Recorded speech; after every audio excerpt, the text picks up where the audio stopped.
వాగర్థావివ సంపృక్తౌ వాగర్థ ప్రతిపత్తయే జగతః పితరౌ వందే పార్వతీ పరమేశ్వరౌ భజే శ్రీచక్రమధ్యస్థాం దక్షిణోత్తరయోః సదా శ్యామావార్తాళి సంసేవ్యాం భవానీం లలితాంబికాం.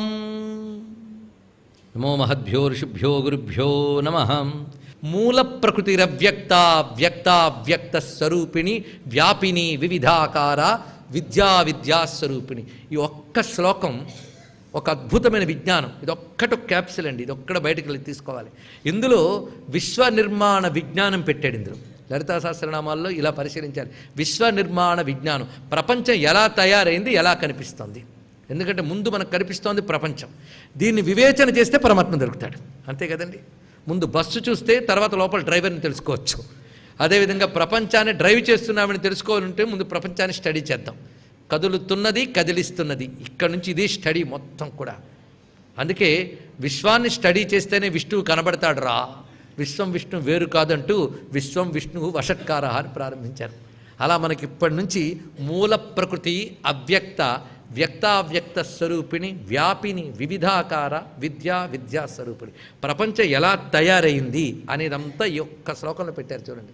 మూల ప్రకృతి అని. మూల అంటే రూట్, అది మూలమైన ప్రకృతి. ప్రకృతి అన్న రా, ప్రకృతి అంటే రా మెటీరియల్. ఇప్పుడు ఉదాహరణకి కుండ వికృతి, మట్టి ప్రకృతి. ఇప్పుడు తెలిసిపోయింది కదా. ఇప్పుడు కుండలో ఉన్నది మట్టేగా, కనుక వికృతి ఎవరు? ప్రకృతి యొక్క ఒకానొక రూపమేగా. అదొక్కడ తెలుసుకుంటే చాలు. అందుకే అమ్మవారు మొదటి 2 నామాలు ప్రకృతిం వికృతిం విద్యాం, అక్కడే సైన్స్ ఇచ్చారు చూడండి. కనుక మూల ప్రకృతి, ప్రకృతి మూల ప్రకృతి, రెండింటికి తేడా ఏమిటి? మూల ప్రకృతిని ఎప్పుడు అనాలి అంటే పరమాత్మ సృష్టి చేయాలని సంకల్పించుకోగానే శక్తితో వ్యక్తమవుతాడు కదా. ఆ ఫస్ట్ స్టెప్ని, ఆ మొట్టమొదటి ఎక్స్ప్రెషన్ని, ప్రథమ అభివ్యక్తిని మూల ప్రకృతి అనాలి. అదే తెలుసుకోవాలి. మూల ప్రకృతి అదే కదా అసలు మూలం. మూల ప్రకృతి అంటే వెనక్కి వెళుతూ ఉంటే మూలం తెలుస్తుందండి. ఎలాగో అంటే మనకు బాగా తెలిసింది భూమి. భూమికి వెనక్కి వెళ్ళాలి నీరు, దానికి వెనక్కి వెళ్ళాలి అగ్ని, దానికి వెనక్కి వెళ్ళాలి వాయువు, దానికి వెనక్కి వెళ్ళాలి ఆకాశం. వెళ్తున్నామా? మీకు చూడండి, వెనక్కి వెళ్తున్న కొద్దీ పట్టు చిక్కడం కష్టం. భూమి చిక్కినంతగా నీరు చిక్కదు, నీరు చిక్కినంతగా నిప్పు చిక్కదు, నిప్పు చిక్కినంతగా గాలి చిక్కదు, గాలి చిక్కినంతగా ఆకాశం చిక్కదు. అంటే ఒకదానికొకటి ప్రకృతి. ఈ మాట ఒకదానికొకటి ప్రకృతి అంటే భూమి ఎక్కడి నుంచి వచ్చింది? నీరు. నీరు అగ్నేరాపహ. రండి, అగ్నేరాపహ. ఇప్పుడు అగ్నికి వెళ్ళాం. అగ్ని ఎక్కడి నుంచి వచ్చింది? వాయోరగ్ని. అంటే అగ్నికి మూల ప్రకృతి ఏది? వాయువు. వాయువు ఆకాశాద్వాయు. ఇప్పుడు ఆకాశం వచ్చాం. ఆకాశం ఎక్కడి నుంచి వచ్చింది? ఉపనిషత్తు తెలిసిన వాళ్ళు తైత్రీయంలో ఆత్మనః ఆకాశ సంభూత. ఇప్పుడు ఆకాశానికి పైన ఉన్నది అసలు ప్రకృతి అవుతుంది, మూల ప్రకృతి. అది ఎవరు? ఆత్మశక్తి. ఆత్మనగా పరమాత్మయే. కనుక మూల ప్రకృతి. ప్రకృతి అంటే ప్రధాన వస్తువు, ఇది అర్థం, ఆధార వస్తువు. ఇప్పుడు ప్రకృతి అనే శబ్దానికి నిర్వచనం చూడాలి. కృతి అంటే కృతం, కృతి చెయ్యబడినది, మేడ్. కృతం అంటే ప్రపంచం. దీనికి ఏది? ప్ర అంటే 3 అర్థాలు. ప్రథమం. కృతికి ప్రథమముగా ఎవరున్నారో అది ప్రకృతి. అలాగే కృతికి ప్రధానంగా ఎవరున్నారో అది ప్రకృతి. కృతికి ప్రకృష్టంగా ఎవరున్నారో అది ప్రకృతి. ఇప్పుడు ప్రాలు 3 వచ్చాయి. కనుక కృతికి ప్రథమంగా ఉన్నది అమ్మవారు. ఊరికన మొదట ఉన్నారా? అంతేకాదు, ఈ కృతికి ఆవిడ ప్రధానంగా ఉన్నారు. అంటే ఇది నిమిత్త కారణం, ఉపాదాన కారణం. నిమిత్త కారణం, ఉపాదాన కారణం అంటే పెద్ద తలయం పగలగొట్టుకోక్కర్లేదండి. కుండకి నిమిత్త కారణం కుమ్మరి, ఉపాదాన కారణం మట్టి. అలాగే ప్రపంచానికి నిమిత్త కారణం అమ్మవారు, ఉపాదాన కారణం అమ్మవారే. అది తెలుసుకోవాలి. ప్రపంచానికి మాత్రం నిమిత్త ఉపాదాన కారణములు 2 అమ్మవారే. అందుకే ఇక్కడ ప్రాకి 2 అర్థాలు చెప్పామంటే నిమిత్తం, ఉపాదానం. అంతే కదా. ప్రకృష్ట గొప్పది. ఇంత కృతిలో గొప్పది అదేనండి. అది లేకపోతే గొప్ప లేదు. మీరు బత్తాయి పండు కొనడానికి వెళ్తారు, కొన్నప్పుడు చూసేటప్పుడు రసం ఉందా అని అడుగుతారు. రసం లేకపోతే పండు అలాగే కనబడుతుంది, కానీ ఎందుకు కొనరు? రసం లేదు కనుక. కనుక ఇప్పుడు బత్తాయి పండుకి ప్రకృష్టమేది? రసమేగా. అలాగే ప్రపంచం అనే పండులో చిదేక రసరూపిణే రసం. ఆవిడ ఉంటేనే ప్రపంచానికి రుచి, రసం, సారం. తెలిసింది కదా. రసం, సారం 2 ఒకటే. కనుక మూల ప్రకృతి. అందుకే ఆవిడ ప్రధానము ఆవిడే, ప్రథమము ఆవిడే, ప్రకృష్టము ఆవిడే. కనుక కృతికి ప్రధానమై, ప్రథమమై, ప్రకృష్టమై ఉంది కనుక ప్రకృతి, మూలమై ఉంది కనుక మూల ప్రకృతి. మూల ప్రకృతి అన్నారు. ఇది ఏది? పరమాత్మ మొట్టమొదటి శక్తిని వ్యక్తం చేసినప్పటి స్థితిని మూల ప్రకృతి అన్నాం. అది ఎలా ఉంటుంది మనకు తయారయ్యాక తెలుస్తోంది, కానీ తయారీ కాకముందు ఈ ప్రపంచం అందులో ఉండవచ్చుగాక, కానీ కనబడట్లేదు కదా. అప్పుడు ఆ స్థితి ఏది? అవ్యక్త. గొప్పగా అన్నాడు ఇక్కడ. ఇది తెలియాలి అంటే చెట్టు పూర్తిగా కనబడుతుంది. చెట్టు కనబడకముందు దాని స్వరూపం ఏంటి? విత్తనం. విత్తనంలో చెట్టు ఎలా ఉంది? అవ్యక్త. అంతే తెలుసుకుంటే చాలు ఇక్కడ. కనుక జగత్తుకి మూల ప్రకృతిగా విత్తనముగా ఉన్నటువంటి అమ్మ ఆ విత్తనంగా ఉన్న దశలో ప్రపంచం ఆమె యందు అవ్యక్తముగా ఉన్నది. కనుక అవ్యక్త ప్రపంచపు సర్వ సబ్జెక్ట్ అందులో ఉందండి. ఈ కొమ్మ, రెమ్మ, పువ్వు, కాయ లక్షణములన్నీ విత్తనంలో ఉన్నట్లుగా ఈ ప్రపంచంలో నువ్వు చూసే నామరూపాత్మక జగత్తు యొక్క మూలమంతా బీజ రూపంలో ఉన్న స్థితి అది. అందుకే మూల ప్రకృతి అవ్యక్త అంటే మాయా, ఇది అర్థం. ఇంకా చెప్పాలంటే మాయతో ఉన్న ఈశ్వర శక్తి, ఇది తెలుసుకోవాలి. మాయ అంటే ఈశ్వరుడు లేకపోతే మాయ అసలు తెలియబడదు. అందుకే మాయతో ఉన్న ఈశ్వర శక్తి, ఇది చూపిస్తున్నారు. అది తర్వాత ఎలా వచ్చింది? వ్యక్త అవ్యక్త స్వరూపిణి అన్నాడు ఇక్కడ. వ్యక్తావ్యక్త స్వరూపిణి అని. ఆ తర్వాత వచ్చింది వ్యక్తము అవ్యక్తము. వ్యక్తావ్యక్తములు అంటే ఏమిటి? ఇది కొంచెం తెలుసుకోవాలి. దీనికి 2 రకాల అర్థాలు శాస్త్రాలు చెప్పారు. చతుర్వింశ తత్వముల గురించి అవగాహన ఉన్న వాళ్ళందరూ తెలుసుకోవాలి. పంచభూతాలు, పంచ తన్మాత్రలు, పంచ జ్ఞానేంద్రియాలు, పంచ కర్మేంద్రియాలు, మనస్సు, బుద్ధి, చిత్తము, అహంకారం. ఈ 24 తత్వములు తయారవక దానికి పూర్వస్థితికి మనం వెళుతున్నాం. ఈ 24 వ్యక్తములు. 24 వెనకాలకు వెళ్తున్నాం కదా. అది వెళుతూ ఉన్నప్పుడు మొట్టమొదటి వచ్చింది ఏంటంటే పరమేశ్వరుని యొక్క సంకల్ప శక్తి మూల ప్రకృతి. అది అవ్యక్తమైనటువంటిది, అవ్యక్తమైన మాయ. అది జగద్రూపంలో వచ్చినప్పుడు మొట్టమొదట మహత్తుగా, తర్వాత అహంకారంగా వచ్చింది రండి. మహత్తు, అహంకారము. మహత్తు అంటే సమిష్టి రూపము, ఇది తెలుసుకోవాలి. సమిష్టి అంటే పొలమంతా పండించే ముందు నారుమడి అని వేస్తారు. ఆ నారుమడి తర్వాత పొలమంతా ప్రసరింపబడుతుంది. ఈ నారుమడి సమిష్టి రూపం. సమిష్టి రూపం మహత్తు, ఇన్ని లోపల దాచుకున్న దగ్గర మహత్ అది. దాని తర్వాత దాని నుంచి అహం వచ్చిందట. అహం అంటే నేను. ఇది మనం అనుకునే గర్వం అనే అహంకారం కాదండి, నేను అనబడేది వచ్చింది. ఈ నారుమడే తర్వాత పొలంలో ప్రసరించినట్లుగా సర్వజీవుల్లోకి వచ్చి నేనుగా కూర్చుందండి. కనుక ఈ విశ్వంలో ఉన్న అన్ని నేనుల యొక్క సమిష్టి నేనది, సమిష్టి నేను. ఆ తర్వాత విశ్వంగా వ్యాపిని అవుతుంది, తర్వాత వివిధాకారగా అవుతుంది. అర్థమవుతుంది కదా. నారుమడి పొలంలో వ్యాపించి వివిధాకారంగా వచ్చినట్లుగా ఈ సమిష్టి నేను, సమిష్టి నేన్ని అహంకారం అంటారు. ఈ సమిష్టి నేను కంటే ముందున్నది మహత్తు, దానికంటే ముందున్నది మూల ప్రకృతి అవ్యక్త. కనుక ఇప్పుడు మనం అట్టుంచొద్దాం. మూల ప్రకృతి అవ్యక్త అయినది మహద్రూపంగా వ్యక్తమైంది, అది అహంకార రూపంగా అవ్యక్త. అందుకే అవ్యక్త వ్యక్తము అంటే మహత్తు అహంకారము అని అర్థం. కనుక ప్రపంచం ఎలా నిర్మాణమైందో సైన్స్ చూపిస్తున్నాడు. మూల ప్రకృతి అవ్యక్త, వ్యక్తావ్యక్త స్వరూపిణి. ఇది ఒక అర్థం. ఇంకొక అర్థం చూద్దాం. ఇది కూడా దీనికి సమీపంగా ఇంకా బాగా అర్థం చేసుకోవడానికి పనికొచ్చే అర్థమే. వ్యక్తము అంటే మేనిఫెస్టెడ్. అది మనకు కనబడేది వినబడేది అంతా వ్యక్తం. కనబడేది వినబడేది చూస్తున్నదంతా వ్యక్తం. వ్యక్తమేది? ప్రపంచం, అంతే కదా. దీనికి ఆధారమేది? అవ్యక్తం. ఇప్పుడు వ్యక్తము అమ్మవారే, అవ్యక్తం అమ్మవారే అన్నాడు ఇక్కడ. ఇది తెలుసుకోవాల్సింది. ఇప్పుడు విత్తనము చెట్టు అని మనం అనుకుంటే చెట్టు రూపంగా కనబడుతున్నది ఏది? విత్తనమేగా. కనుక వ్యక్తము అవ్యక్తానికి భేదం ఎక్కడుందయ్యా? వ్యక్తావ్యక్తములు రెండూ ఒక్కటే, అది తెలుసుకోవాలి. కనుక కార్యమైన జగత్తులో కారణము వ్యాపించుంటుంది. మనం కారణాన్ని వెతకట్లేదు, కార్యాన్ని చూస్తున్నాం, అది తెలుసుకోవాల్సింది. అలాగే కార్యమైన కుండయందు కారణమైన మట్టి వ్యాపించినప్పుడు మీరు కుండని పట్టుకుని కుండ మట్టి అని అనొచ్చు, తప్పేం లేదు. కానీ కొండే మట్టి, ముందు కుండ మట్టి అంటావు, తర్వాత కొండే మట్టి అంటావు. అదేవిధంగా ప్రపంచము పరమాత్మ అంటావు, తర్వాత ప్రపంచమే పరమాత్మ అంటావు. తెలిసిపోయింది కదా. కనుక కుండ మట్టి, ఇదే వ్యక్తావ్యక్తం అంటే అర్థం. అవ్యక్తమైన మట్టి, వ్యక్తమైన కుండ రెండు ఒకటే. కనుక అవ్యక్తం అంటే కారణం, వ్యక్తం అంటే కార్యం, ఇది తెలుసుకోవాల్సింది. వ్యక్త స్వరూపం అంటే కార్యకారణ రూపముతో ఉన్నటువంటిది, కాజ్ అండ్ ఎఫెక్ట్, ఇది తీసుకోవాల్సింది. మొత్తం ఎంత అద్భుతమైన విశ్లేషణ చూపిస్తున్నాడండి. అందుకే ఇప్పుడు చెప్పండి, the most scientific and philosophical religion on earth ఏదయ్యా అంటే హిందూయిజం, అందులో సందేహం లేదు. ఎంత సైంటిఫిక్గా ఎంత ఫిలసాఫికల్గా ఆవిడ చెప్తాడు ఇక్కడ. అందుకు ఇప్పుడు చెప్తున్న వ్యక్తావ్యక్త స్వరూపిణి, అది ప్రపంచ రూపంగా ఇప్పుడు వస్తుంది. వ్యాపిని, అది చూపిస్తున్నాడు, వ్యాపించిపోయింది మొత్తం. అందుకు వ్యాపిని. ఆ వ్యాపకత్వం ఎలా కనబడుతుందయ్యా? వివిధాకార. వ్యాపిని అన్నప్పుడు 3 విధాలుగా వ్యాపిస్తుందండి. చూడండి, ద్రవ్య జ్ఞాన క్రియ, 3 రూపములు. ఇదంతా వెనకాల ఉన్నటువంటి సైన్స్ మనం చూస్తున్నాం. ద్రవ్య జ్ఞాన క్రియ. ఇప్పుడు చూద్దాం ద్రవ్య జ్ఞాన క్రియలు అంటే ఏంటో పరిశీలించు. ద్రవ్యం అంటే ఒక వస్తువు, దానికంటూ ఒక జ్ఞానం ఉంటుంది. అది ఎలా వాడుకోవాలో మనకు తెలుసు. ఒక్కొక్క దానిలో ఒక్కొక్క ఇన్బిల్ట్ ఒక జ్ఞానం ఉంటుంది. ఒక చెట్టులోనే అది రెమ్మగా ఎదగడం, కొమ్మగా ఎదగడం అనే నాలెడ్జ్ దానిలో ఉంది. అది జ్ఞానం అంటే. అది జ్ఞానం అంటే మొన్న మనం చెప్పుకున్నట్టుగా నాలిక మీద తేనె వేస్తే చప్పరించాలనే జ్ఞానం. దీనికి ఏ పుస్తకం చదివాడు వాడు? నాలుక మీద తేనె వేస్తే చప్పరించవలను అనే జ్ఞానం ఏ పుస్తకంలో చదివి తిన్నాడు? తిన్న తర్వాత పుస్తకం చదివి ఓపిక వచ్చింది. కానీ తినే జ్ఞానం ఎక్కడి నుంచి వచ్చింది? తల్లిపాలు ఒంటికి మంచిదే అనే జ్ఞానం ఎప్పుడు తెలుసుకున్నాడు? పాలు తాగేటప్పుడు కాదు, పాలు తాగి పెద్ద అయ్యాడయ్యాక. కానీ తల్లిపాలు తాగే జ్ఞానం ఎప్పుడుంది వాడికి? అప్పుడు. అది జ్ఞానం అంటే ప్రతి దాంట్లో ఇన్బిల్ట్ ఉన్నటువంటి అది చితిహి. తెలుసుకోండి, ప్రతి వాళ్ళు ఉంది కదా, అది ద్రవ్యంలో ఉన్న జ్ఞానం. ఆ జ్ఞానంతో క్రియ అనేది జరుగుతుంది, అంతే కదా. ద్రవ్యంలో ఉన్న జ్ఞానంతో క్రియ అనేది జరుగుతుంది.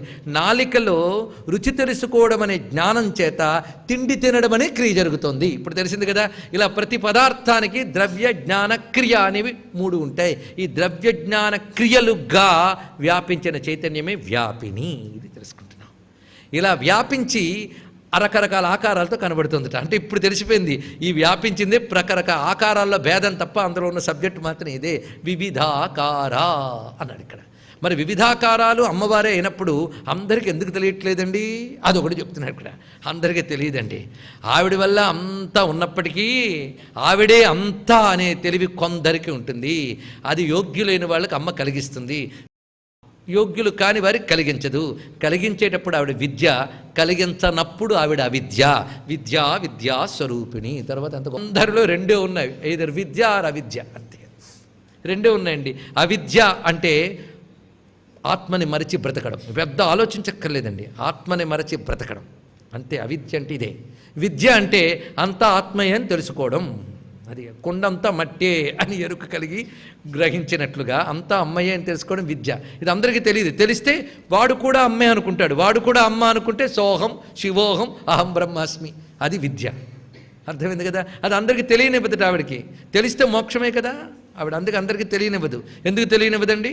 ఆ యోగ్యత ఉన్న వాళ్ళకి తెలియజేస్తుంది, అంతే, ఇంకేం లేదు ఇక్కడ.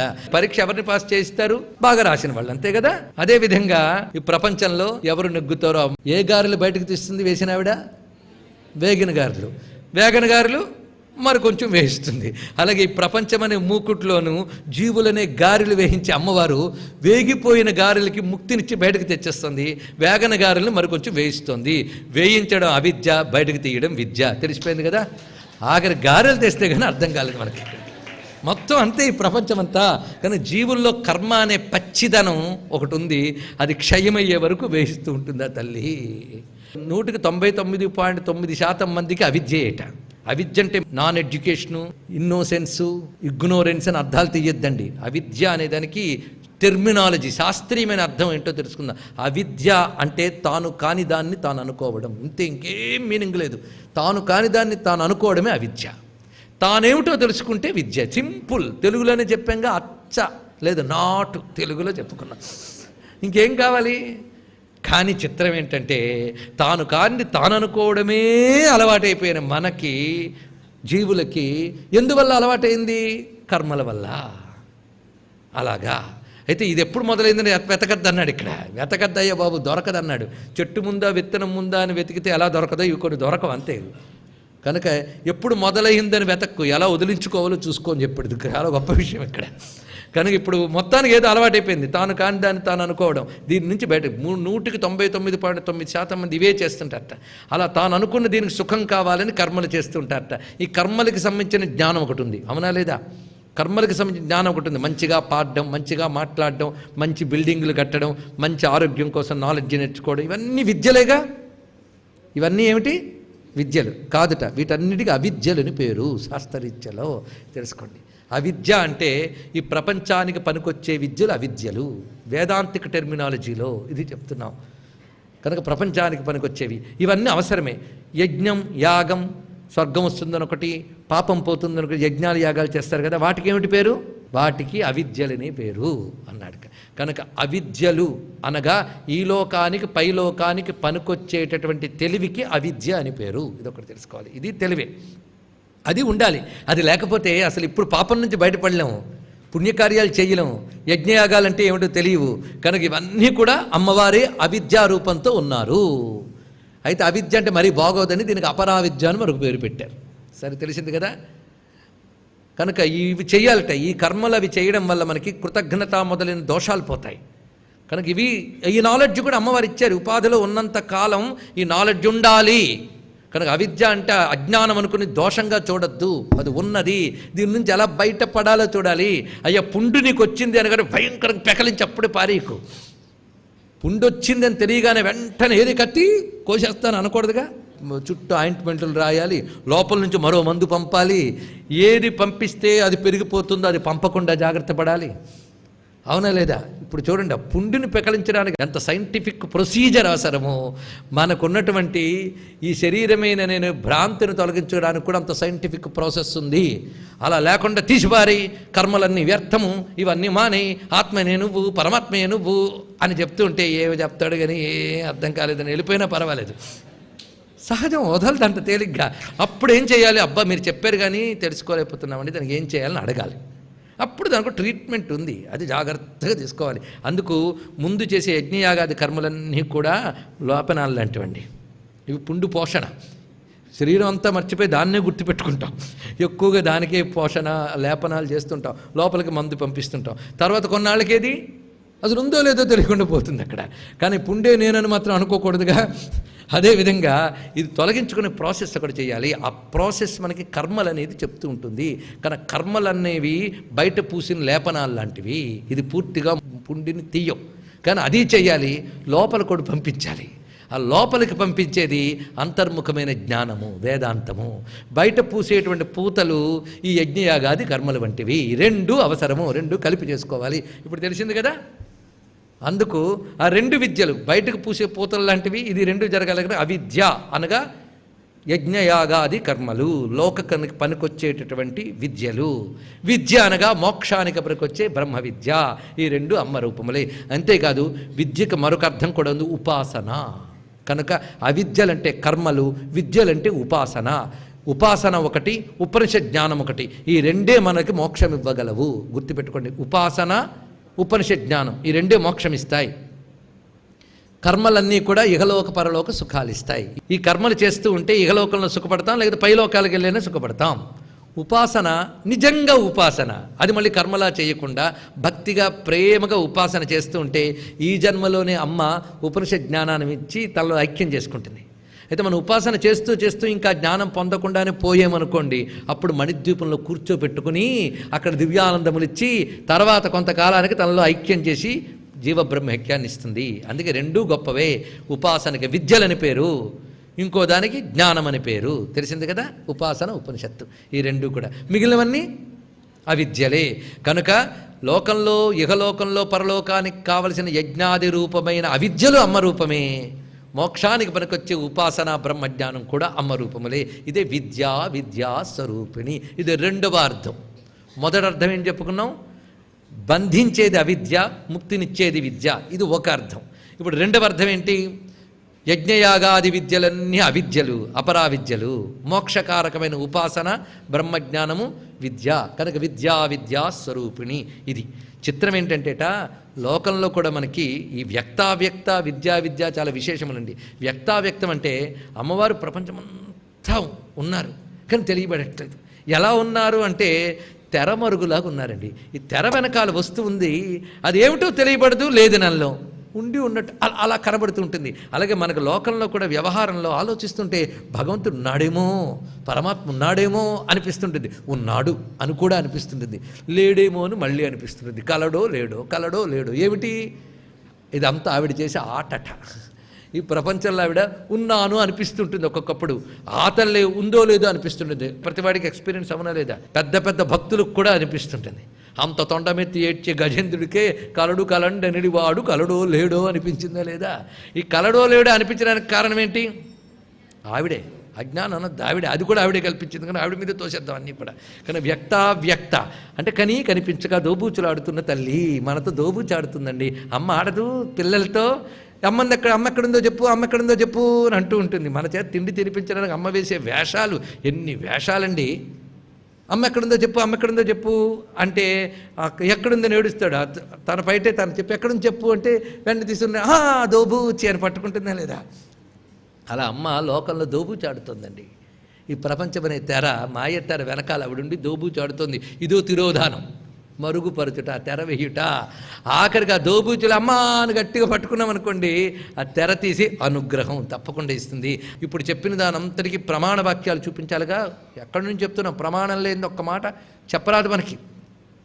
కర్మణా బధ్యతే జంతు విద్యయాతు ప్రముచ్యతే, ఇది ప్రమాణవాక్యం. అంతేకాదు ఉపనిషద్వాక్యం అవిద్యయా మృత్యుంతీర్త్వా, అవిద్యయా మృత్యుంతీర్త్వా అంటే కర్మబంధనముల నుంచి నువ్వు సత్కర్మలు ఆచరించడం చేత, అవిద్యయ అంటే వేదము చెప్పిన యజ్ఞాది కర్మలు, వాటి ద్వారా మృత్యుంతీర్త్వా మృత్యువుని దాటితే, విద్యయా అమృతమస్నుతే, గొప్ప మాట చెప్పాడు. యజ్ఞయాగాది కర్మల ద్వారా మృత్యువుని జయిస్తావు, విద్య ద్వారా అమృతత్వాన్ని పొందుతావు అన్నాడు ఇక్కడ. అది చక్కటి మాట ఇక్కడ. అవిద్యయా మృత్యుంతీర్త్వా విద్యయా అమృతమస్నుతే, ఇది వివరించి చూపిస్తున్నారు. ఇప్పటి వరకు చెప్పుకున్న ఈ నామములు విశ్వం అంతా వ్యాపించిన అమ్మ విశ్వంలో ఎలా దోబూచులాడుతుందో చూపించారు. వశిన్యాది వాగ్దేవతలు అమ్మవారి దోబూచులాటను ఇంత అందంగా అందించారు. మూల ప్రకృతిరవ్యక్త వ్యక్త వ్యక్త స్వరూపిణి వ్యాపిని వివిధాకార విద్యా స్వరూపిణి. ఇంతవరకు గుత్తి. మహాకామేశనైన కుముదాహ్లాద కౌముది, మహాకామేశనైన కుముదాహ్లాద కౌముది కాదండి, మహాకామేశనైన కుముదాహ్లాద కౌముది. గొప్ప మాట చూపిస్తున్నాడు ఇక్కడ. మహాకామేశ నయన కుముదాహ్లాద కౌముది. మహాకామేశ్వరుడు అంటే ఎవరు? పరమేశ్వరుడు, మహాకామేశుడు. ఆయన యొక్క నయనము, ఆ మహా చెప్పడంలోనే పరబ్రహ్మస్వరూపం అని చెప్పడం కోసం మహశబ్దం వాడారు ఇక్కడ. పరబ్రహ్మస్వరూపుడైన పరమేశ్వరుడు కామేశ. అది కామేశ శబ్దానికి అనేకమైన అర్థం చెప్పుకున్నా. ఆయన నయనములు ఉన్నాయట, 3 కళ్ళు. ఆ నయనాలు కుముదాల్లా ఉన్నాయటండి. కుముదము అంటే తెల్ల కలువ అని అర్థం. ఆ కుముదాలు 3 కళ్ళు ఆయనకి. అది ఆ తెల్ల కలువల్లాగా ఉన్నాయట ఆయన 3 కళ్ళు. ఆ కళ్ళకి అమ్మ ఆనందం కలిగిస్తున్నట్ట. మహాకామేశనైన కుముదాలకి ఆహ్లాదం కలిగిస్తుందట ఆవిడ. అయితే కలువలకి ఆహ్లాదం కలిగించేదేది? వెన్నెల కదా, వెన్నెల కదా కలువలకు ఆనందం కలిగిస్తుంది. అలాగే అయ్యవారి యొక్క 3 కళ్ళనే కలువలకి హాయిని కలిగించే వెన్నెల అమ్మవారు. ఇది ఇక్కడ అమ్మవారు వెన్నెల్లాగా ఉన్నారు, అయ్యవారి 3 కళ్ళకి హాయిగా ఉందిట. ఎంత గొప్ప మాట చెప్తున్నాడు. ఇందులో ఎన్ని అందాలు ఉన్నాయో పరిశీలిద్దాం, చూద్దాం ఒక్కొక్కటి కూడా. మహాకామేశ నయన కుముదాహ్లాద కౌముది, ఇది తెలిస్తే వశిన్యాది వాగ్దేవతలు ప్రతి పలుకులో ఎంత లోతు పెట్టారో అర్థమవుతుంది. 1,00,000 మార్లు పారాయణ కంటే ఒక్క నామాన్ని అర్థస్ఫురణతో పట్టుకుంటే అది 1,00,000 పారాయణలతో సమానం. గుర్తుపెట్టుకోండి, మాట శాస్త్రం అది. మహాకామేశనైన కుముదాహ్లాద కౌముది, అయ్యవారి 3 కళ్ళు తెల్ల కలువల్లాగుంటే అమ్మవారు వెన్నెల్లాగా ఉన్నారు. ఇక్కడ చంద్రుల్లాగలే వెన్నెల కుప్ప అమ్మవారు. అలాగా అంటే అయ్యవారి కళ్ళు అమ్మవారిని చూస్తే చల్లబడుతున్నాయి, అక్కడ విచ్చుకుంటున్నాయి. ఎప్పుడైనా మనకి ఇష్టమైన వస్తువు కనబడగానే కళ్ళు ఎలా విచ్చుకుంటాయండి?